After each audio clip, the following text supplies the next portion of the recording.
Hello and welcome.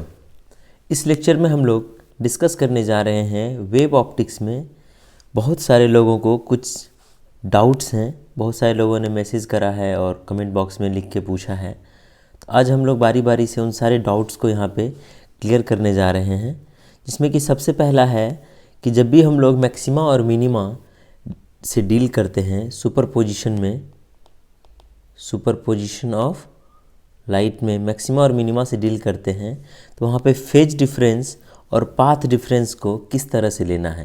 जैसे कि इस तरह से लिया जाता है phase difference equal to 2n+1 pi, या फिर कभी ले लिया जाता है 2n-1 पाई। इसी तरह से पाथ डिफरेंस ले लिया जाता है कभी 2n+1 pi, 2n+1 lambda by 2, या फिर कभी ले लिया जाता है 2n-1 लैम्डा बाई 2। किसके लिए? ये है मिनिमा के लिए, ये भी मिनिमा के लिए। ये देखते हैं हम लोग कि कब 2n+1 लेना है, कब 2n-1 लेना है, ये किस चीज़ को सिग्निफाई करता है। एक दफ़ा अगर आप ये समझ जाएंगे कि ये 2n+1 और 2n-1 लेने का क्या मतलब है, कहीं पे 2n+1 ले लिया जाता है, कहीं पे 2n-1 ले लिया जाता है, ऐसा क्यों किया जाता है, क्या सही है क्या गलत है, ये सारी चीज़ें आपको समझ में आ जाएंगी। मैं यहाँ पे इसको बताने जा रहा हूँ। तो सबसे पहला हम लोग लेते हैं जहाँ जहाँ हमें इस्तेमाल होती है, 3-4 टॉपिक है, सबको हम लोग बारी बारी से देख लेंगे। जैसा कि सबसे पहला था सुपरपोजिशन ऑफ लाइट। इसमें क्या होता था कि ये दो वेव आके सुपर इम्पोज करती थी। पहला वेव था y = a sin ωt और दूसरा वेव था क्या, b sin ωt plus phi. This was the first wave and this was the second wave, a sin ωt and b sin ωt plus phi. So superimpose हुआ तो resultant amplitude कैसे लिखते थे, a² = a² + b² + 2ab cos phi था ना। इसमें हम लोग देखते थे कि मैक्सिमा कब आएगा, कंडीशन फॉर मैक्सिमा कब होता था, जब फेज डिफरेंस 2n पाई होता था, या फिर पाथ डिफरेंस कितना लिखते थे हम लोग, n लैम्डा। अगर आप ध्यान से देखेंगे तो ये 2n पाई क्या है, यहीं से हमारा ये आगे बढ़ेगा और आपको चीज़ें समझ में आ जाएंगी कि ये 2n+1 और 2n-1 क्यों आता है, कैसे आता है। ये 2n पाई को हम लोग क्या लिख सकते हैं, हम लोग लिख सकते हैं even multiple of pi. 2n पाई मतलब क्या, इवेन मल्टीपल ऑफ पाई। या फिर इस n लैम्डा को क्या लिख सकते हैं, even multiple of lambda by 2। कैसे, n लैम्डा को क्या लिख सकते हैं हम लोग, 2n × लैम्डा बाई 2 लिख सकते हैं। मतलब क्या हो गया, ये even multiple of lambda by 2। मतलब कि कंडीशन फॉर मैक्सिमा क्या होगा, condition for maxima will be what, phase difference should be equal to even multiple of pi and path difference equal to even multiple of lambda by 2. So this is the condition for maxima if two light waves superimpose. Okay, now for minima we have studied कि phase difference कितना होना चाहिए, 2n-1 पाई, और कहीं पे लिख दिया जाता है 2n+1 पाई, और यही कन्फ्यूजन होता है। या फिर पाथ डिफरेंस को लिख दिया जाता है 2n- पाई लैम्डा बाई 2, या फिर 2n+ पाई लैम्डा बाई 2। ये जो है इसी में बहुत लोगों को कन्फ्यूजन है कि कब क्या लें क्या करें। तो इसको अभी जस्ट क्लियर कर लिया जाएगा, उसके बाद आपको कोई समस्या नहीं रह जाएगी। अगर इसको ध्यान से देखा जाए तो 2n-1 बेसिकली है क्या, this is odd, and 2n+ क्या है, दिस इज़ ऑड। ठीक है, ये क्या है 2n-1, this is odd, and 2n+1 this is odd. कहने का मतलब ये है कि for minima phase difference equal to odd multiple of pi, और path difference is equal to odd multiple of lambda by 2। यही दो कंडीशन हैं मैक्सिमा और मिनिमा के लिए।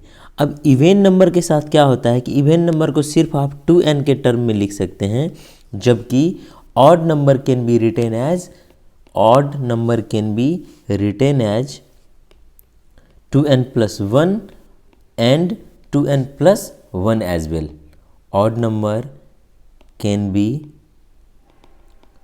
written as 2n plus 1 और 2n minus 1।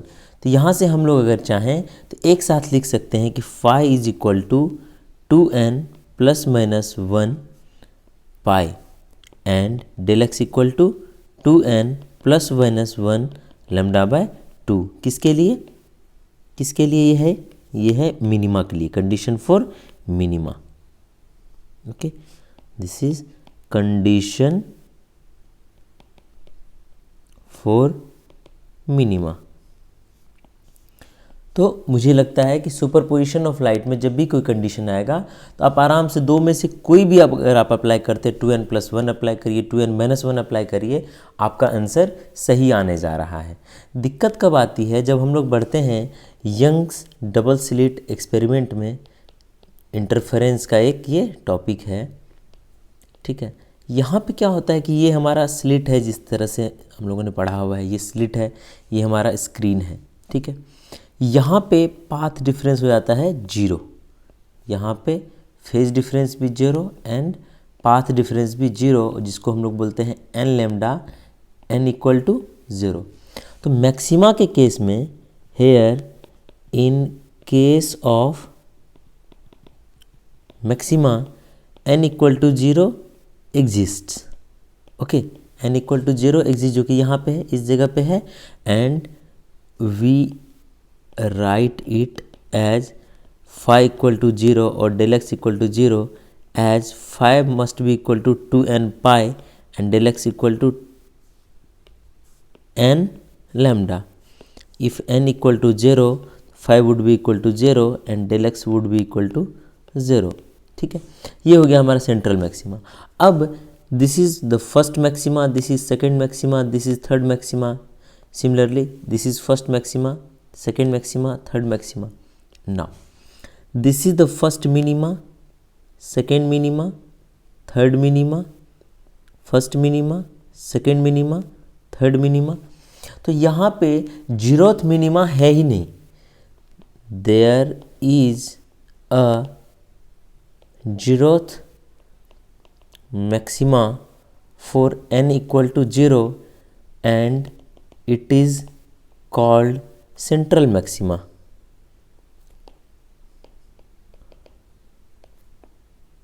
But for minima there is no such 0th maxima, rather it's the first maxima on both the side of central maxima। यहाँ से आप देख सकते हैं ये हमारा सेंट्रल मैक्सिमा है, this is the central maxima. तो इसके दोनों ही साइड पे यहाँ भी और यहाँ भी क्या है, मिनिमा है, ठीक है, फर्स्ट मिनिमा, समझ गए। तो यहाँ से अगर हम लोग phi इक्वल टू लिखते हैं, phi इक्वल टू हम लोग लिखते हैं 2n प्लस 1 पाई, या फिर डेल एक्स इक्वल टू लिखते हैं, path difference equal to 2n plus 1 lambda by 2 and put करिए, पुट n इक्वल टू 1, ठीक है। तो phi इक्वल टू क्या आ जाएगा, phi आ जाएगा कितना 3 पाई एंड डेल एक्स कितना आ जाएगा, डेल एक्स आ जाएगा कितना 3 लैम्डा बाय 2। ये हो गया हमारा फर्स्ट मिनिमा, इसको हम लोग अगर कहेंगे। बट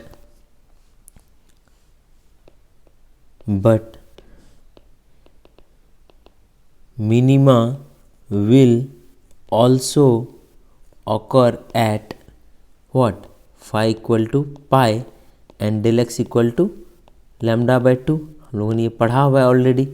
तो इसके लिए for this we will have to put n equal to 0 if we use phi equal to 2n plus 1 pi del x equal to 2n plus 1 lambda by 2।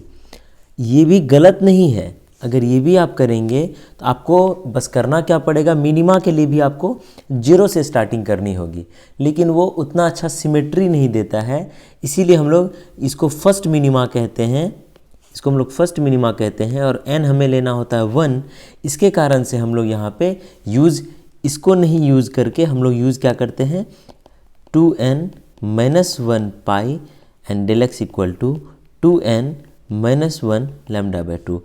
now put n equal to 1, तो phi equal to क्या आ जाएगा, phi equal to आ जाएगा pi and del x equal to क्या आ जाएगा, del x equal to आ जाएगा lambda by 2 and this is first minima। ठीक है, तो अगर आप 2n plus 1 pi इसका इस्तेमाल करते हैं तो यहाँ पे आपको स्टार्ट करना पड़ेगा, स्टार्ट दी n फ्रॉम 0।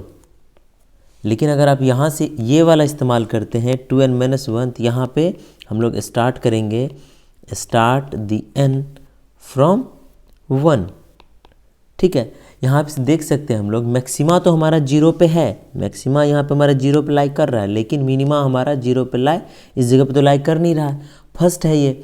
तो इसको अगर आप 0 मान लेंगे तो 2n plus 1 आपका काम कर देगा, बट इसको हम लोग 0 नहीं मानते हैं बेटर सिमेट्री देने के लिए, इसलिए इसको हम लोग 1 मानते हैं। And this is why we use phase difference equal to 2n minus 1 pi and path difference equal to 2n minus 1 lambda by 2 for the condition of minima, for the condition of minima.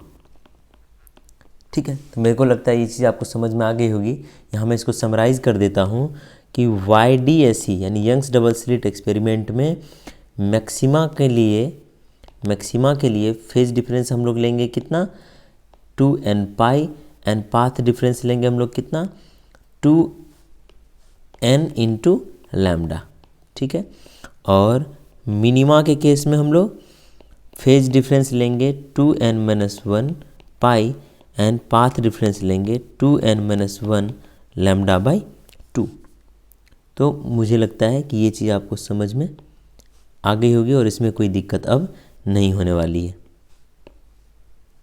ये रहा maxima और ये रहा minima, किसके case में, YDSE के case में। अगर सिंपल सुपरपोजिशन और नॉर्मल इंटरफेरेंस की बात करेंगे आप, सुपरपोजिशन एंड इंटरफेरेंस नॉर्मली बात करेंगे, दो में से कोई भी कंडीशन आप लेंगे तो आपका रिजल्ट सेम आने जा रहा है, उसमें कोई भी प्रॉब्लम नहीं है। एक कंडीशन आपका यहाँ पे आ गया, ये देख रहे हैं आप मिनिमा का कंडीशन, और मैक्सिमा का कंडीशन कहाँ पे है, यहाँ पे हम लोगों ने मैक्सिमा का कंडीशन ऑलरेडी लिख रखा हुआ है। ठीक है, इसके बाद हम लोग बढ़ते हैं। तो इसके बारे में बहुत सारी क्वेरी आई हुई थी कि इसको किस तरह से डील करना है, तो इसको हम लोगों ने देख लिया कि किस तरह से डील करना है। नेक्स्ट डाउट देखते हैं क्या है। नेक्स्ट डाउट जो है वो है रिलेटेड ब्रूस्टर लॉ से, यानी कि polarization by reflection and refraction. इसमें जो दिक्कत आ रही है वो दिक्कत है इंटेंसिटी से रिलेटेड, सबसे पहले इसमें हम लोग क्विकली बस थोड़ा सा थ्योरी देख लेते हैं कि इसमें थ्योरी था क्या। ये हमारा एक इंटरफेस है, दिस इज़ द इंटरफेस। यहाँ पे हमारा एक मीडियम है, ये हमारा एक मीडियम है जिसका कि रिफ्रैक्टिव इंडेक्स कितना है, म्यू है। ये हमारा क्या है, एयर है मान लेते हैं। ठीक है, ये हमारा नॉर्मल है, दिस इज़ द नॉर्मल। यहाँ से एक लाइट यहाँ पे इंसिडेंट होती है and the incident angle is I. ठीक है, इस लाइट में दो कंपोनेंट यहाँ पे हम लोग देख रहे हैं, क्या सब है, ये जो है, ये जो पॉइंट दिख रहा है हमारा, ये EZ कंपोनेंट है। हम लोग ये देख रहे हैं this is the direction of propagation. तो यहाँ पे दो जो ऑसिलेशन करता हुआ फील्ड होगा, वन इज़ EZ और दूसरा ये जो है ये XY प्लेन में ये ऑसिलेट कर रहा है, तो दिस इज़, इसको हम लोग EXY मान लेते हैं। ठीक है, जब यहाँ पे क्या होता है, पार्शियल रिफ्लेक्शन होता है एंड रिफ्रैक्शन होता है, this is the refraction, this is R। Okay, इसको हम लोग कह देते हैं A, इसको B, C, D। जो प्लेन ऑफ इंसिडेंस है, प्लेन ऑफ इंसिडेंस वो क्या है हमारा एक्स वाई प्लेन है। इसीलिए जो ऑसिलेटिंग फील्ड है उसका एक कंपोनेंट हमारा यहाँ पे एक्स वाई प्लेन में है और एक कंपोनेंट कहाँ है EZ जो कि एक्स वाई के परपेंडिकुलर है। अब यहाँ से क्या होता है कि एक जो रिफ्लेक्टेड लाइट होती है, रिफ्लेक्टेड लाइट के अंदर जो एक्स वाई कंपोनेंट है इसकी इंटेंसिटी घट जाती है, ठीक है। तो यहाँ और जो रिफ्रैक्टेड लाइट होती है इसके अंदर जो जेड की इंटेंसिटी है वो घट जाती है। तो यहाँ पे हम लोग दिखा रहे हैं कुछ ऐसे, इस तरह से दिखा रहे हैं कि जेड की इंटेंसिटी क्या हो गई, घट गई। यहाँ से देख सकते हैं आपकी जेड क्या है, बड़ा है। जेड को यहाँ से देख सकते हैं कि बड़ा है, इसकी इंटेंसिटी यहाँ पे क्या हो गई, घट गई, जबकि EXY सेम रह जाता है। This is EXY and this is EZ, ठीक है। और यहाँ पे क्या होता है, Z सेम रह जाता है और EXY की इंटेंसिटी घट जाती है। And specially if tan I equal to nu, tan I equal to nu, अगर इंसिडेंस एंगल का टेंजेंट रिफ्रैक्टिव इंडेक्स के बराबर हो जाए तो इस I को बोलते हैं ब्रेस्टर एंगल। ब्रेस्टर एंगल, इस एंगल ऑफ इंसिडेंस पे यहाँ पे EXY कंपोनेंट इस जगह पे, कहाँ पे, इस जगह पे EXY कंपोनेंट ख़त्म हो जाता है और ये लाइट कंप्लीटली पोलराइज्ड हो जाती है, ठीक है। एक कंपोनेंट यहाँ पे कंप्लीटली ख़त्म हो जाता है, सिर्फ EZ कंपोनेंट यहाँ पे बचता है। यहाँ पे सिर्फ क्या बचेगा, EZ कंपोनेंट, एंड EXY जो कंपोनेंट था वो क्या हो गया, गॉट पोलराइज्ड। तो जो रिफ्लेक्टेड लाइट हुई, रिफ्लेक्टेड लाइट क्या हो गई, कंप्लीटली पोलराइज्ड हो गई, कंप्लीटली पोलराइज्ड। कब, जब angle of incidence Brewster angle के बराबर है। बट जो रिफ्रैक्टेड लाइट होती है, refracted light still contains EZ component and thus it's partially polarized even at Brewster angle, even at I equal to Brewster angle, ठीक है। तो अगर ये ब्रेस्टर एंगल के बराबर होगा तो भी जो रिफ्रैक्टेड लाइट है इसके अंदर EZ कंपोनेंट थोड़ा सा बचा हुआ रहेगा और इसीलिए पार्शियली पोलराइज्ड होता है, कंप्लीटली पोलराइज्ड नहीं होता है। अब यहाँ से पहली चीज़ ये थी, तो ये कॉन्सेप्ट क्लियर हो गया कि जो अगर यहाँ से मैं एक बॉक्स बना के लिख दूँ कि reflected light if tan I equal to nu, reflected light क्या होगी,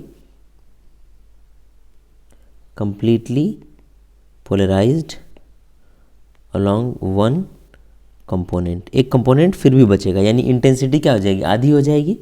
और जो रिफ्रैक्टेड होती है वो रिफ्रैक्टेड लाइट ये partially polarised.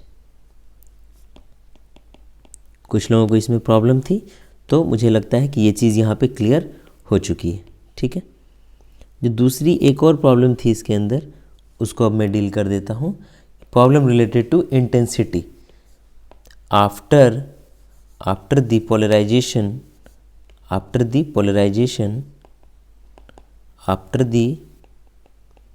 polarization intensity of reflected and refracted beam, ठीक है। यहाँ से देखते हैं हम लोग, अगर यहाँ से ये I0 इंटेंसिटी लेके आ रही है, अनपोलराइज्ड लाइट क्या लेके आ रही है, I0 इंटेंसिटी, और यहाँ पे से रिफ्लेक्शन हुआ और रिफ्रैक्शन हुआ। अगर पोलराइजेशन नहीं हुआ होता तो कुछ part of intensity would be reflected and a part of intensity would be refracted. तो मान लेते हैं कि x पार्ट क्या हो गया, रिफ्लेक्ट हो गया, और बचा क्या, 1 - x इंटू I0, ये क्या हो गया, रिफ्रैक्ट हो गया। रिफ्लेक्ट क्या हुआ, x I0, और रिफ्रैक्ट क्या हुआ, 1 - x I0, जहाँ पे x क्या है, 0 और 1 के बीच में लाई कर रहा है। लाइक अगर यहाँ से 10 या फिर 100 मान लेते हैं हम लोग, 100 यूनिट आ रहा है तो 60 यूनिट मान लिया हमने, रिफ्लेक्ट हो गई, और 40 यूनिट क्या हो गई, रिफ्रैक्ट होके इधर आ गई, ठीक है। अब इसके बाद चूंकि ये पोलराइज्ड हो गई है तो इसकी इंटेंसिटी क्या होगी, इससे भी आधी हो जाएगी, मतलब इसकी ओवरऑल इंटेंसिटी क्या हो जाएगी, x I not divided by 2, x I not divided by 2। ठीक है, ये हो जाएगी इंटेंसिटी। मतलब ओवरऑल इसकी इंटेंसिटी क्या हो गई, लेस देन हाफ हो गई। अगर मान लिया हमने फॉर अ टाइम वैल्यू इसको 100 मान लिया, या फिर नीचे हम लोग एक अलग से हम लोग कर लेते हैं कि ये हमारा इंटरफेस है, यहाँ से हमारी इंसिडेंट लाइट आई, ये हमारा नॉर्मल है, यहाँ से reflection and this is refraction. मान लिया हमने कि आई इक्वल टू 100 है। ठीक है, यहाँ से सपोज किया हमने कि 60, जो आई इक्वल टू 60 यहाँ से रिफ्लेक्ट हुई और आई इक्वल टू 40 यहाँ से रिफ्रैक्ट हुई। चूँकि ये पोलराइज्ड हो जाती है एक कंपोनेंट का अलॉन्ग, तो आफ्टर पोलराइजेशन जो इंटेंसिटी क्या है वो क्या हो जाएगी, I will be halved. Intensity half हो जाएगी थी कितना, 60/2, यानी कि कितनी हो गई, 30 हो गई। लेकिन यहाँ पे चूँकि ये पार्शियली पोलराइज्ड है, पार्शियली पोलराइज्ड, तो intensity would be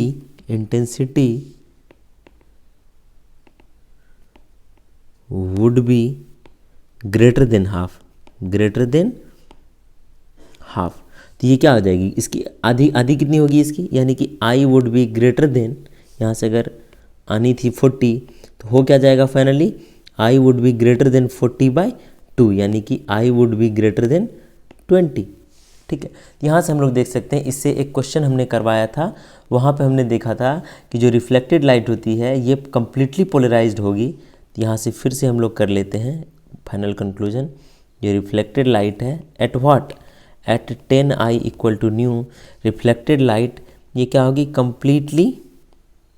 completely polarised, पहली चीज़। और दूसरी जो इसकी इंटेंसिटी होगी, इंटेंसिटी वुड बी, यहाँ से देखिए 100 था इनिशियल और यहाँ पे कितनी आ गई 30, यानी कि आधी से भी कम रहेगी यहाँ पे। ठीक ना, intensity would be less than the half of initial.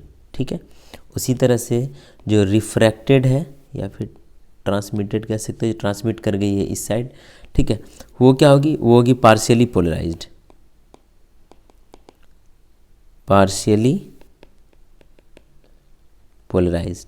ठीक है, अब हो सकता है ये 40 है तो इतनी इसमें हुई हो, अब चूंकि ये 40 है, अब इसकी इतनी चूँकि पार्शियली पोलराइज्ड हो रही है, इसीलिए इसके इंटेंसिटी के बारे में हम लोग कुछ बात नहीं करेंगे, ठीक है। तो ये रहा आपका रिजल्ट। अब मुझे लगता है कि ब्रूस्टर लॉ में कोई दिक्कत नहीं होनी चाहिए। एक छोटा सा मिस्टेक हो गया था जब मैं पढ़ा रहा था, वो स्लाइड मिस्टेक था, बस यूं ही फ्लो में हो गया था। स्कैटरिंग ऑफ लाइट जब हम लोग कर रहे थे, स्कैटरिंग ऑफ लाइट, वहाँ पर हम लोग रेले क्राइटेरिया में पढ़ा था कि एक्सटेंट ऑफ स्कैटरिंग जो है, scattering inversely proportional to lambda to the power 4। तो यहाँ पर हमने एक कंपैरिजन करा था कि एक्सटेंट ऑफ स्कैटरिंग किसकी, रेड और ले ली थी हमने येलो और ब्लू एंड वायलेट। इसमें हमको ऑर्डर निकालना था हमें, तो यहाँ पे हमने लैम्डा का ऑर्डर अगर हम लोग लगाएंगे तो क्या होगा, red greater than yellow greater than blue and greater than violet. चूँकि लैम्डा रेड से वायलेट जाने पे डिक्रीज हो रही है, इसीलिए स्कैटरिंग क्या होगी, इंक्रीज होगी। ये रह जाएगा स्कैटरिंग का ऑर्डर। इसको हमने गलती से इसको उल्टा लगा दिया था लैम्डा समझ के, ठीक है, लैम्डा वाला ऑर्डर ही हमने इसमें डाल दिया था, वो एक मिस्टेक थी, उसको आप करेक्ट कर लीजिए। तो ये कुछ डाउट्स थे जो लोगों ने पूछा था, इसको हमने इसमें क्लियर कर दिया। होप कि आप सबों को समझ में आया होगा। तो अगर लेक्चर अच्छा लग रहा है तो चैनल को सब्सक्राइब कर दीजिए और शेयर कर दीजिए, ठीक है। Thank you and stay connected.